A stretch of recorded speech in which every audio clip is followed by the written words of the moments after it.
Hello mga kakuya Leeds. Good morning, good morning, good morning. So, diri nga part is nasa taylaing buhaton kundili ang pagpanglaba sa tuang mga fulingon. So, diha gani mga kakuya Leeds, no? Medyo taas-taas na ang adlaw o decide nga manlaba kay wala man tay gitrabaho.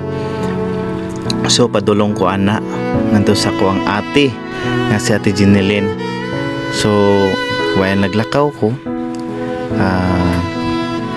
ako na lang sang gibidyuhan para naatay vlog gamay mga kakuya Leeds. So nindot kay paminaw no once nga makalabata ug nindot sad sa pamati nga kining palibuta no kining dapita. Very good mi nagdako mga kakuya Leeds. Daghang kay mga memories nga maagian, daghang kayo mga mahinumduman ug labi na nga adtong dapita sa balay sa ko ang lola. So diri mga kakuya Leeds ako nang gilabhan akong mga bulingon. Well nanlaba ko nagistorya-istorya dai mi sa kong ate di nga side dapita no. Di nga dapita nagistorya mi ni ate. Mga pasiaw nga istorya while nagligo siya ang bata. So nindot kayo medyo ubay-ubay akong gilabhan. Then gihilot ra ba ko gabi iti way gitaan ni kalakihan ani.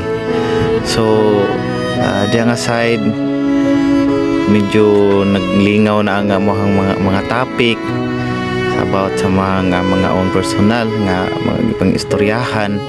So nalingaw lang po kuso-kuso diha mga kakuya Leeds no. Aligri man sa day kay ning manlabata. So diha nga dipita mga kakuya Leeds kinahinay ako kuso-kuso. And tan-og gamay sa video kuso-kuso.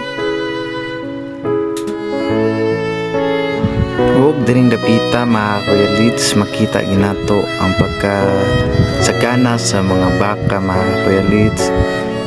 Nindot kay siya kaning mga baka hara kuya Leeds.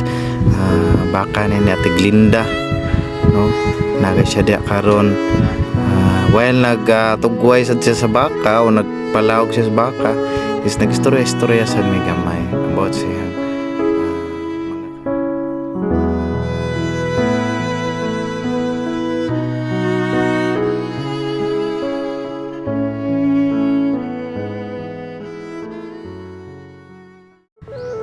Salamat mga Kuya Leeds for watching.